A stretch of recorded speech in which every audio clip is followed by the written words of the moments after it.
All right, moving on. India's decisive victory in 1971 in merely 13 days is still a source of great jubilance. However, the battle had was witness to both highs and lows. One of the hardest fought battles was at Chhamb in Jammu and Kashmir. Prior to the outbreak of war in 1971, Chhamb was under Indian control. It was handed back by Pakistan under the Tashkent Agreement after the 1965 war. Here, Indian troops were faced with the prospect of having to defend two fronts. The Indian Army's main goal was to prevent a Pakistani advance towards Akhnoor, which serves as the main line of communications to the Indian Army headquarters. The sector came under the ambit of the 10 Infantry Division, and preparations for an offensive dominated activities. The defense plan merely envisaged denial of area to Pakistani troops for 48 hours. However, there was a change from an offensive to a defensive posture on the 1st of December 1971. Yet, the deployment still had an offensive bias. This cost India. And despite all adversity, our troops put up a valiant front, inflicting serious losses on the Pakistani side. A tactical retreat led to Pakistan's capturing documents that revealed battle plans. An immediate recapture of the area was envisaged beyond capability of the infantry company. Plans to launch a counter-offensive began to be drawn up. However, the Pakistani army surrendered shortly after the withdrawal. And during withdrawal, no one imagined that war would end so abruptly. Yet tales of grit, valor and sacrifice from Chhamb still live on. Colonel VK Sahi was one such veteran who fought in Chhamb. He joins us at this point in time. Sir, appreciate you taking out the time and joining us. Sir, to begin with, you wrote a letter to Field Marshal Sam Manekshaw for a war posting. Where were you when you did so, sir, is the first question. And how was his response? I was at Gwalior. I was on staff, grade 3 staff there. And Gwalior was also the regimental center for Jaikrip, where the battalion which was in war, their casualties were landing up, the war wounded, to the hospitals. So I was feeling guilty, being a fighting fit soldier, being in a peace station, while my colleagues, my battalion, my troops, they were fighting a war. So I wrote to Field Marshal, then Chief General Manekshaw, and he must have pulled up somebody, because before that I had applied for a posting back to the battalion, which somehow was not agreed to, and they sent me a long query. Are you missing a career report? Why do you want this posting? Have you earned the annual confidential report? Are you avoiding a report? You know, that's kind of irrelevant questions. So then I wrote to Chief, who responded very promptly, but must have pulled out somebody in the MS branch. So my posting came forthwith to a platoon involved in war, but not my battalion. My battalion was fighting on east. They posted me on the western front in the Chhamb sector to a paramilitary force in J&K militia, 8th battalion. And forthwith posting, you can't wait, you have to move within 24 hours. So I moved forthwith, joined this battalion, and that is where the tides turned. It was, though a new battalion for me, but wonderful troops, Dogras, Sikhs, excellent fighters, and a very seasoned battalion. And I thought that was a very healthy, happy turning point for my career.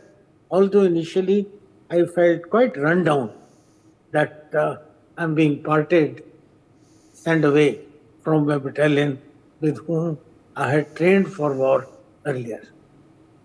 So new people, new environment, new circumstances, a different battlefield, but then that's how the God's doings are. All eventually worked very well, giving me full opportunity to try out every technique that I had learned for fighting a war. So you were promptly posted to Chhamb after that as the company commander in the 8th Jammu and Kashmir militia. Could you share a little bit about the team that you led there?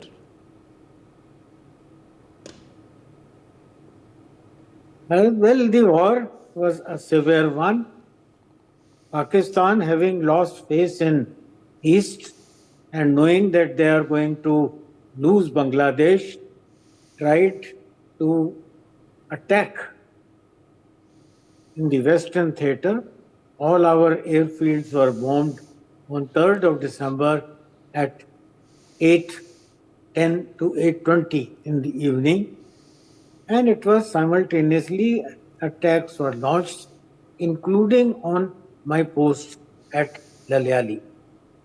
Battle of Lalyali later became famous because I was attacked 5 times, and with the brave participation of our troops, all 5 attacks were beaten back, giving enemy lot of loss of dead which they left behind strewn all over, all around my post. So it came well. As a good change, as a warrior, we did face a lot of hardships. Like our water tank was blown up in the enemy shelling. There was no water supply.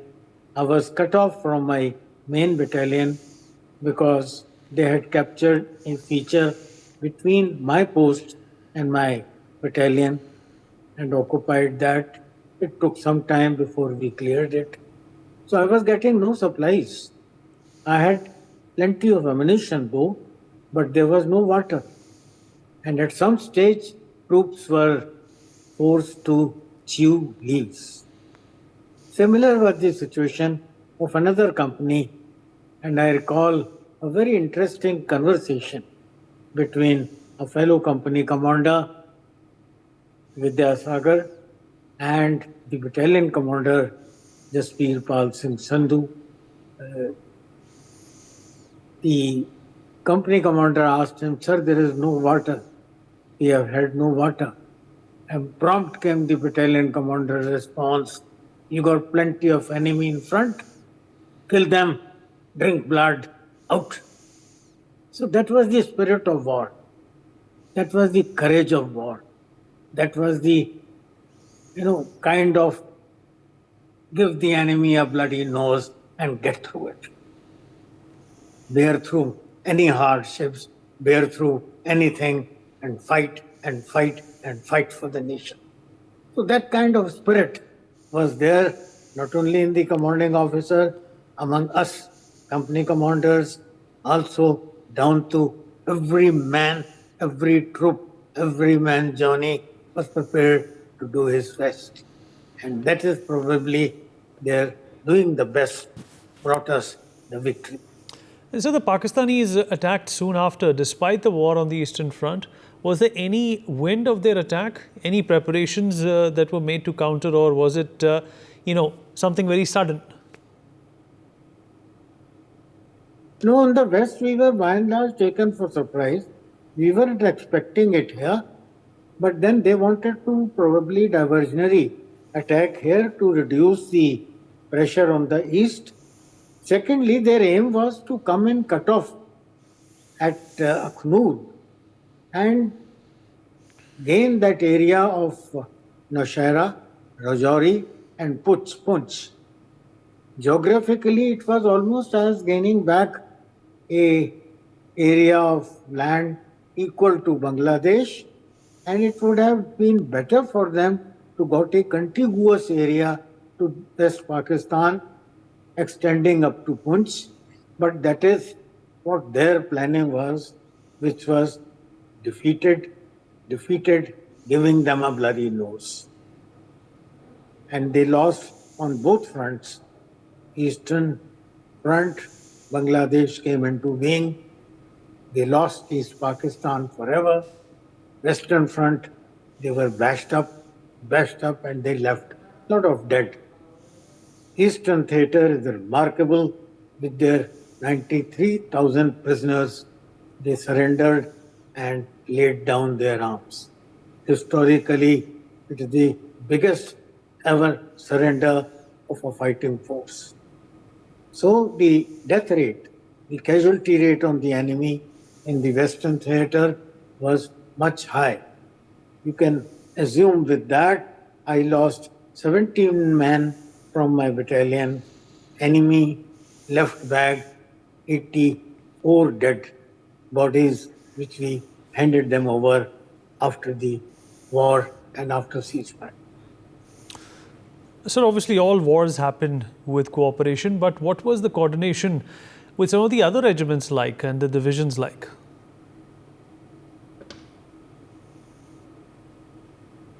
It was an excellent comrade, lovely friendship, excellent support. Our gunners, 861 Light Regiment, they fought very well. They were giving me the artillery support, and I never felt wanting. Every time I called for fire, sometimes personally, mostly through my OP.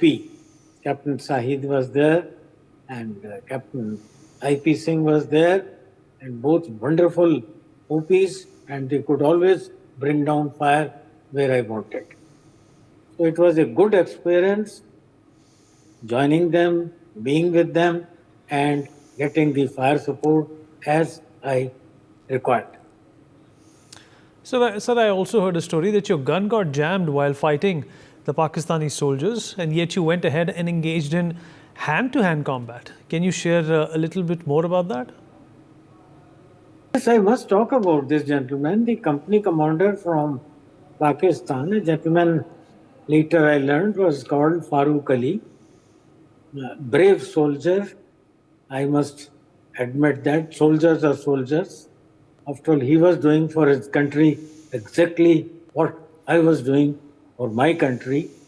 And we got too close into the war. A stage came where it came to a one-to-one show. And each time I hit him, whether with a bayonet or with the butt, my Sten gun had stopped firing, some technical error. So it came down to blows and kicks, and each time he was hit, this guy would say, Pakistan, Zindabad, Pakistan, Zindabad. And he said that till he breath his last. Brave soldier, a tall Pathan, much taller than me. But then, war is war. I would have loved to meet this man anywhere other than kill each other kind of a situation where only one of us could have survived to tell the story. He left behind with his dead body an insurance form which he had filled and not posted, a letter to his Begum. I sent all these documents back with his body when we handed it over after ceasefire, that is around 20th, 21st of December. And I also sent a citation for the gallant fight he put against me and against my troops, admiring his gallantry, and saluted his body as it was taken away. Well, that is our tradition and custom. Unlike Pakistanis, they probably pull out your parts of the body, pull out the eyes, cut private parts, do all kind of filthy things. Well, that is their ethos, their custom, their way of fighting a war. We honor the dead. So much so, the dead which could not be taken away in subsequent operations like Kargil, we organized their cremation according to their religious rites by bringing a molbir. That is our way of fighting up. Gallantry and cruelty are different. Bravery is entirely different than such acts of pettiness. So we look at war as a dharma. We look at war as a duty to nation. We don't go into personal animosity. They probably are motivated in a different way Our operations don't include hate. Our wars are fought with courage and dignity. They motivate their troops and soldiers, I think, by building on fanatism, religious fanatism, and hatred. The ethos differs, the nations differ, the psychology differ, and so do the soldiers differ. And so last question, what do you think was the pivot point during the Battle of Chhamb? Because we had the artillery, we had the strength as well. So why did India, hastily withdraw towards the end? We are talking about withdrawal, let me tell you, Lalyali never withdrew. And it is known as Battle of Lalyali. It is now taught as a unique battle fought by a surrounded, isolated company, and not an inch. Lalyali picket never withdrew. They were reverses of the 10 division. They all had to consolidate on the eastern bank. While Lalyali was on the western bank, it continued to be on the western bank. It is on the western bank till today with our national tricolor flying proudly there. The reverses which some of our troops had to face were a security failure. Our concentration was completely on the eastern theatre, where we had a resounding victory, but probably we did not cater for a massive Pakistani attack building up against us in the western theatre. So I think at some stage Pakistan had started giving up on the eastern theatre, which eventually ended up in their 92,000 fighting soldiers surrendering with arms. They had given up there, but instead they launched an attack this side, to which we were taken by surprise to a large extent. For more such videos, subscribe to the NewsX YouTube channel, hit the bell icon.